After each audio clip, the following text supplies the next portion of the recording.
परम पूजनीय प्रातः स्मरणीय आचार्य महाश्रवण जी के चरणों में मेरा प्रणाम चरण बंदना। अन्य मंचस्थ संतगण, सभागार में उपस्थित सभी श्रावक, मेरा सबको प्रणाम।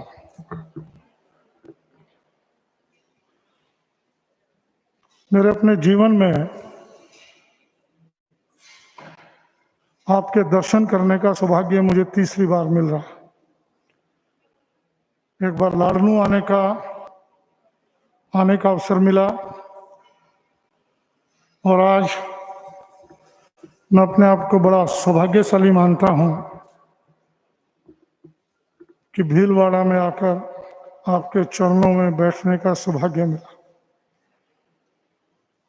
मैं इससे पहले कुछ अपनी बात रखूं, ना तो मुझे कोई विषय मालूम है। आज चरणों में एक निवेदन कर रहा हूं, जिस निमित्त, जिस उद्देश्य को लेकर हम यहाँ आए हैं। चेन्नई में समाज के आमंत्रण पर मैं वहां आया था, दीक्षांत समारोह में, और मैं उम्मीद कर रहा हूं कि आपका जो आगमन दिल्ली में हो रहा है,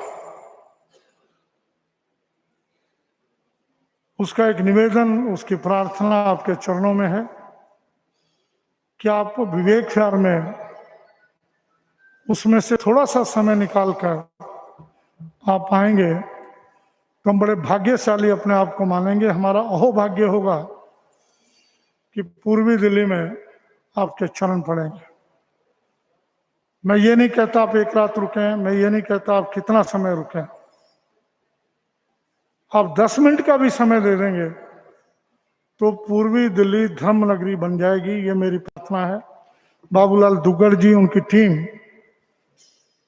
इसी निमित्त मुझे आज यहाँ लेके आई है कि मुझे आपके चरणों में निवेदन और प्रार्थना करनी है। और मैं समझता हूँ चेन्नई में मेरा आना हुआ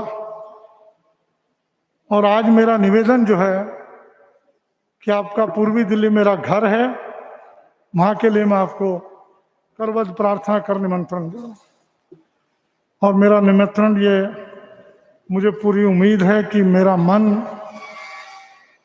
शुद्धता से, मेरे कर्म जितने भी अब तक रहे हैं, उसका प्रतिफल, उसका प्रताप मुझे अवश्य मिलेगा, हम लोगों को अवश्य मिलेगा। चतुर्मास आपका चल रहा है। ये चतुर्मास की परंपरा भारतीय संस्कृति में कब आरंभ हुई मुझे मालूम नहीं, लेकिन मुझे इतना मालूम है कि सनातन धर्म में भी कभी चतुर्मास की परंपरा रही थी, लेकिन वहां वो लुप्त हो गई है। लेकिन तेरहपंथ समाज, जैन समाज ने ये चतुर्मास की परंपरा, नैतिक शिक्षा वर्ग भारतीय संस्कृति में अब तक विद्यमान है। इसके लिए आप सब संतों को मेरा अपना व्यक्तिगत दिल्ली विधानसभा के अध्यक्ष के नाते से कोटि कोटि नमन, कोटि कोटि प्रणाम। ये परंपरा जो है, हम कितना ही कुछ कह लें, कितना ही कुछ कर लें, किताबों के माध्यम से नैतिक शिक्षा दे लें और कोई माध्यम अपना लें, टीवी, मोबाइल, लेकिन जो नैतिक शिक्षा संतों के चरणों में चतुर्मास के दौरान मिलती है, वो कहीं और मिले, ये संभव नहीं है। और मैं इस परंपरा को नमन करते हुए आगे बढ़ रहा हूं।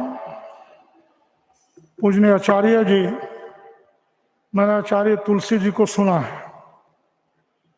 इस परंपरा के 3 गुरु आचार्य महाप्रज्ञ जी को मैंने साक्षात बैठ करके बातचीत हुई और मुझे सौभाग्य भी मिला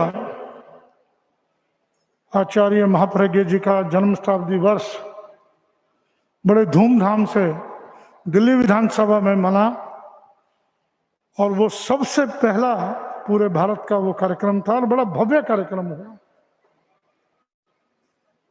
वो कार्यक्रम ऐसा लग रहा था मुझे, मैं अपने आप में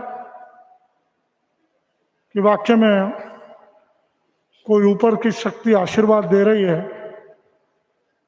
कि एक बहुत सुंदर वहाँ गैलरी लगी, चित्र गैलरी, साहित्य, वहाँ जितना भी साहित्य लाए थे वो हाथों हाथों बिका और लगभग दिल्ली से वहाँ पधारे। बहुत भव्य कार्यक्रम हुआ। आपके आगमन पर अभी बातचीत हो रही थी, दिल्ली में मुझे लगता है कि चुनाव की आचार संहिता लगेगी। विधानसभा में मन की इच्छा थी कि आपके चरण पड़े और वो विधानसभा पवित्र हो, उसका औरा भारत के संतों को समर्पित हो। हमने भगवान महावीर की जयंती भी उसमें विधानसभा में मनाई थी। लगभग 1000 लोग दिल्ली के आए थे और आपके आगमन पर अगर कोरोना की कोई पाबंदी नहीं रही, मैं समझता हूं कि हम अपने माध्यम से, विधानसभा के माध्यम से, समाज के योगदान से 5000 लोग कम से कम एकत्रित करेंगे। पूर्वी दिल्ली की, जैसे मैंने प्रार्थना की, कोरोना की पाबंदियां नहीं रहीं तो एक विशाल जन समूह उमड़ेगा आपके दर्शन के लिए। अंत में इस परंपरा ने, आचार्य तुलसी जी ने पूरे विश्व का ध्यान तेरह पंथ की ओर खींचा था अपने प्रवचनों से, अपने ज्ञान के माध्यम से। आचार्य महाप्रज्ञ जी ने शिक्षा पर जोर देकर, ज्ञान को जोर देकर कि समाज शिक्षित हो, मेरे देश के लोग शिक्षित हों, महिलाएं विशेषकर शिक्षित हों, इस ओर पूरे समाज का ध्यान खींचा। और दिल्ली सरकार उसी कदमों पर चल रही है और आपने इनको एक बहुआयामी, एक प्रयोग के रूप में कहूं, एक वास्तविकता के रूप में कहूं, आपने जो बहुआयामी विकास किया है, पूरे भारत में गंगा बहाई है। जिस ढंग से आपने पद यात्राएं करके अलख जगाया है, निश्चित रूप से आपको कोटि कोटि प्रणाम। मैं बहुत ही उससे स्वयं भी गदगद हूं और स्वयं भी प्रेरित हूं। मुझे यहाँ बुलाया, बाबूलाल जी लेके आए, अपने साथियों के साथ आए। मैं बाबूलाल जी की, उनकी टीम का बहुत बहुत आभार भी व्यक्त करता हूं कि मुझे आज दर्शन करने का अवसर प्राप्त हुआ। और अंत में पुनः एक बार आपके चरणों में निवेदन कि आप पूर्वी दिल्ली अवश्य दर्शन देंगे। मुझे बोलने का अवसर दिया, उसके लिए मैं बार बार प्रणाम करता हूं। जय हिंद।